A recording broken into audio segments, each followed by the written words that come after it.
ভাবো তো, একটা প্রাসাদ যেখানে হাজারটা দরজা আছে কিন্তু অনেক দরজাই আসল নয়, আর একটা মসজিদ যার ভিতরে কিছু গল্প আজও মানুষকে অবাক করে দেয়। হ্যালো সবাইকে, আজ আমি তোমাদের এমন একটা জায়গায় নিয়ে এসেছি যেখানে ইতিহাসের প্রতিটা দেওয়াল আজও লুকিয়ে রেখেছে অনেক রহস্য। এখন তোমরা যেটা দেখছো এটা হচ্ছে হাজারদুয়ারি প্যালেস। এরপর আমরা পৌঁছে যাব কাটরা মসজিদে। চলুন দাদা, এটা দিয়ে যাবো কি? এই মসজিদের কি স্পেশালিস্ট আছে একটু বলুন। আচ্ছা, এখান থেকে শুরু করছি আমি। হ্যাঁ, যে মাঠটা দেখছেন, গার্ডেনটা সাজানো রয়েছে, সুন্দর ফুলের বাগান দেখছেন, এগুলো সব নতুন নবাব মুর্শিদ কুলি খাঁর আমলে এখানে সপ্তাহে দুদিন সবজি বাজার বসতো, যার জন্য জায়গাটার নাম হয়ে গেছে আজও সবজি কাটরা মসজিদ। কাটরা মিনস হচ্ছে গঞ্জ বা বাজার মার্কেট। এই যে দুপাশে দুটো মিনার দেখছেন, এর কাজ ছিল সকাল বিকাল উপরে উঠে আজান দেওয়া হতো, বাইরেগুলোতে শত্রু থেকে ফলো করা হতো। নিচের যে ঘরগুলো রয়েছে এগুলো মাদ্রাসা পড়াশোনা হতো। উপরে ঘরগুলোকে মুসাফির খানা বলা হয়। মুসাফির খানা মানে হচ্ছে গেস্ট, যারা দূর দূরান্ত থেকে মুসাফিরে আসতেন তাদের থাকা খাওয়ার ব্যবস্থা ছিল উপরে ঘরগুলোতে। তাহলে আমরা কোনো মন্দিরে গেলে বা মসজিদে গেলে মাথা নিচু করতে হয়, মসজিদে সম্মান জানাতে হয়। ওর জন্য প্রত্যেকটা গেটে হাইট নিচু করে দেওয়া হবে। ঢোকার সময় মাথাটা নিচু মানে মসজিদকে সম্মান করা, সেলাম করা। এটা মুর্শিদ কুলি খাঁ তৈরি করে 1723, 2 বছরে বানিয়েছে। এটা চুন, সুরকি, খয়ের জল, মেথি জল, চিটিগুড়ি এসব কেমিক্যাল দিয়ে করা রয়েছে, এর মধ্যে কোনো সিমেন্ট নেই। চলো আচ্ছা, দেখুন, এটা হচ্ছে মেন মসজিদ, মক্কারচি কাবা মসজিদ। তার প্যাটেলের মধ্যে করা রয়েছে 1897 ভূমিকম্পে মাঝখানে 3টা গম্বুজ ভেঙে গেছে, দুপাশে দুটো রয়েছে, সেটা আমরা মসজিদের ভেতরে ঢুকলে অনুভব করতে পারবো। এই মসজিদটা পুরো ব্যালেন্সের উপরে দাঁড়িয়ে রয়েছে। খিলান দেয়ালের মধ্যে যেসব চারখানা করা খোপগুলো আছে এগুলোতে উন্নত মানের পাওয়ারফুল কাজ ফিট করা ছিল, বেলজিয়াম কাজ। জ্যোৎস্না রাতে যখন মূল্যায়টি কাছের মধ্যে পড়তো পুরো মাত্রা রিফ্লেকশন হতো। এগুলো ব্রিটিশ সরকার যাওয়ার সময় এগুলোকে সব নষ্ট করে দিয়ে চলে যায়। এগুলোকে কুলঙ্গি বলা হয়। এই কুলঙ্গির মধ্যে নবদের পিউতে সব মাটির প্রদীপ ধরে দেওয়া হতো। এখনো দেখবেন অনেক পুরনো বাড়িতে এগুলো দেখা যায়, কুলঙ্গি। ওনার মুখে ইতিহাসের গল্প শুনে মনে হচ্ছিল আমরা যেন ইতিহাসের মধ্যেই হেঁটে চলেছি। কোথায় কি ঘটেছিল, কোন নবাবের সঙ্গে কোন ঘটনার সম্পর্ক, এই মসজিদের পেছনের কাহিনী সব কিছু এত সুন্দরভাবে বুঝিয়ে বলছিল যে সময় কখন কেটে যাচ্ছিল বুঝতেই পারিনি। সারাদিন শুধু ইতিহাস আর পুরানো স্থাপত্যর কথা শুনতে শুনতে আমাদের সারা দিনটা কেটে গেল। পায়ের নিচে খেয়াল করে দেখুন, যেসব ছোট ছোট ইটগুলোকে দেখা যাচ্ছে এগুলোকে বলে বাংলা ইট। এই চাতালটার মধ্যে 2000টা আসন রয়েছে, চৌকো চৌকো আসন। এই আসনগুলোর মধ্যে বসে একসাথে 2000 লোক নামাজ পড়ার জায়গা। এটা নামাজ হতো আজ থেকে 300 বছর আগে। এই যে উপরে বালাগুলো দেখছেন, উপর দিয়ে তাবু বা সামিয়ানা দেওয়া হতো। স্যার আসনে বসে যারা নামাজ পড়তো তাদের গায়ে রোদ বা বৃষ্টিতে না পড়ে ছাউনি। তাহলে স্যার উঠে এসেছি পশ্চিম দিকে, এটা পূর্ব দিক। পূর্ব থেকে পূর্বকে কাবা শরীফ বলা হয়। সবসময় পশ্চিম দিকে মুখ করে নামাজটা পড়াবো ভেতরে।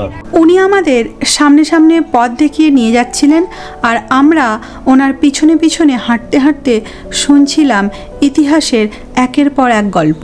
আর সত্যি বলছি, মুর্শিদাবাদের এই ঐতিহাসিক পরিবেশ এক আলাদাই অনুভূতি এনে দেয়। এটা হচ্ছে মেন মসজিদ। 1897 যে ভূমিকম্পটা হয়, দেখুন মাঝখানে 3টা গম্বুজ ভেঙে গেছে, দুপাশের দুটো রয়েছে, 5টা ঢাকা ছিল, কভার করা ছিল। মুর্শিদ কুলি খাঁ, এই যে 18টা নবাব, এই 18টা নবাবের মধ্যে একমাত্র মুর্শিদ কুলি খাঁ হচ্ছে কনভার্টেড, যিনি হিন্দু থেকে মুসলিম হয়েছে। ওই জন্য মসজিদের বাহাতে একটা শিবের মন্দির করে দিয়ে গেছে। মুর্শিদ কুলি খাঁর ভালো নাম হচ্ছে সুদর্শন নারায়ণ মিশ্র, পিতার নাম হচ্ছে তর্কনারায়ণ মিশ্র।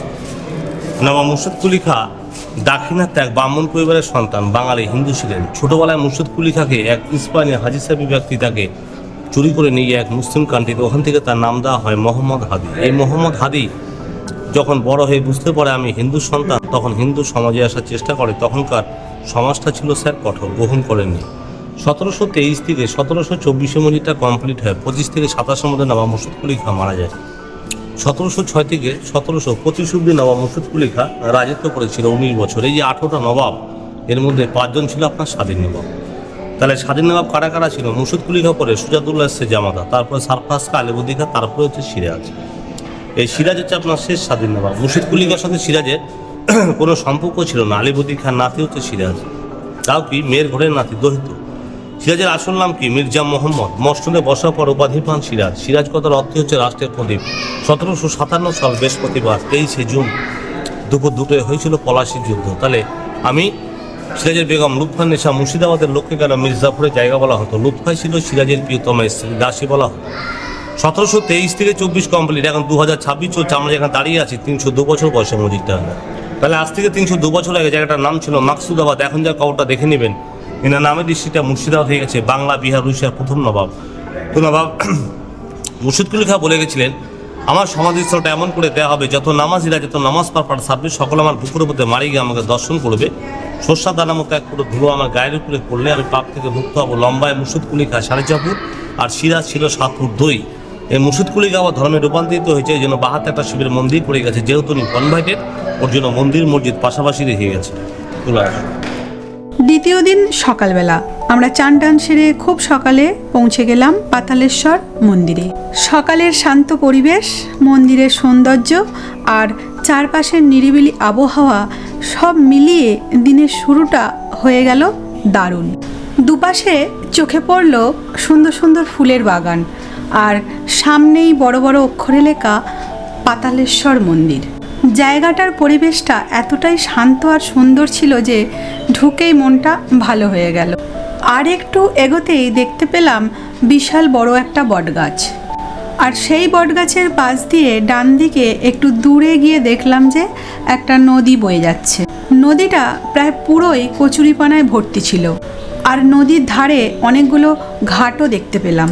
জানি না ঠিক কী কাজে ব্যবহার করা হয় এই ঘাটগুলো, তবে মনে হলো হয়তো মন্দিরের পুজো বা কোনো ধর্মীয় কাজের জন্যই ব্যবহার করা হয়।